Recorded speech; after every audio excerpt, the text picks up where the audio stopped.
मंडळी, बीड जिल्ह्याचा गुन्हेगारीचा ताप काही थांबायला तयार नाहीये. संतोष देशमुखांच्या हत्येतून बीड अजून सावरलं नव्हतं आणि आता भर दुपारी माजलगावमध्ये धारदार कोयत्याने भाजप नेत्याचा गळा चिरून टाकला. बाबासाहेब आगे नाव लक्षात ठेवा, कारण बीडमध्ये महिनाभरात हा तिसरा खून. आणि गंमत म्हणजे आरोपी नारायण फपा स्वतः चालत पोलीस ठाण्यात गेला आणि म्हणाला, हो मीच केला खून. खुनाचा व्हिडिओ सध्या सोशल मीडियावर धुमाकूळ घालतोय. बाबासाहेब आगे रक्ताच्या थारोळ्यात पडलेले. हा फोटो पाहून अंगावर शहारे येतील. तर झालं असं, माजलगाव तालुक्यातील किट्टीआड गावचे ग्रामपंचायत सदस्य आणि भाजपचे विस्तारक बाबासाहेब आगे हे मंगळवारी दुपारी 2 वाजता भाजप तालुका अध्यक्ष अरुण राऊत यांच्याशी भेटण्यासाठी म्हणून आले होते. स्वामी समर्थ मंदिराजवळ भाजप कार्यालय आणि तिथंच पुढे त्यांच्यावर कोयत्याने सपासप वार झाले. घटनास्थळी त्यांचा मृतदेह बराच वेळ पडून राहिला आणि व्हिडिओ व्हायरल होतोय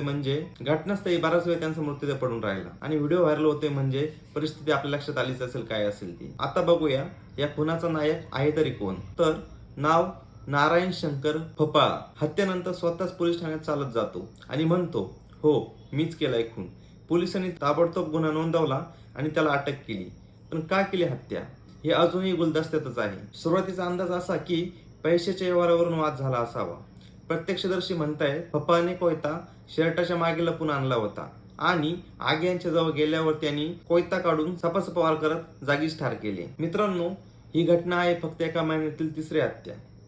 पहिली झाली ती शिरसाळा परळी तालुक्यातील, दुसरी अंबाजोगाई पोकडी रोडवर आणि आता माजलगाव शहरात. कायदा आणि सुव्यवस्थेचा पार फोपाटा उडालाय. शिरसाळा, भावाच्या आत्महत्येचा बदला घेण्यासाठी भाऊ आणि भाऊजाईने आरोपीचा गळा चिरून दगडाने ठेचून हत्या केली होती. तसेच अंबाजोगाईमध्ये राजकुमार करडे नावाच्या तरुणावर भर रस्त्यात धारदार शस्त्राने सपासप वार करण्यात आले होते व त्याचा हॉस्पिटलमध्ये जाऊन मृत्यूही झाला होता. या तिन्ही घटनांमध्ये एक गोष्ट कॉमन आहे.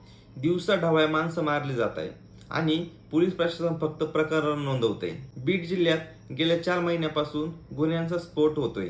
रोज नवा खून, रोज नवा व्हिडिओ व्हायरल आणि पोलिसांच्या तोंडात तेच तपास सुरू आहे. मित्रांनो, बाबासाहेब आगे यांच्या हत्येनंतर पुन्हा एकदा बीड हादरले. आरोपी नारायण फपाळ पोलिसांच्या ताब्यात आहे, पण या हत्येचं कारण अजूनही स्पष्ट झालेलं नाही. पण प्रश्न हा आहे की ह्या गुन्हेगारीचं मूळ कुठे आहे आणि पोलीस कायदा सुव्यवस्था नियंत्रण करण्यात कमी पडताय का? तुम्हाला काय वाटतं? बीडच्या रक्तरंजित परिस्थितीला कोण जबाबदार आहे? तुमचं मत कमेंटमध्ये लिहून नक्की कळवा व अशाच माहितीपूर्ण व्हिडिओसाठी आपल्या YouTube चॅनलला नक्की सबस्क्राईब करा. भेटूया नवीन व्हिडिओसह. तोपर्यंत जय महाराष्ट्र.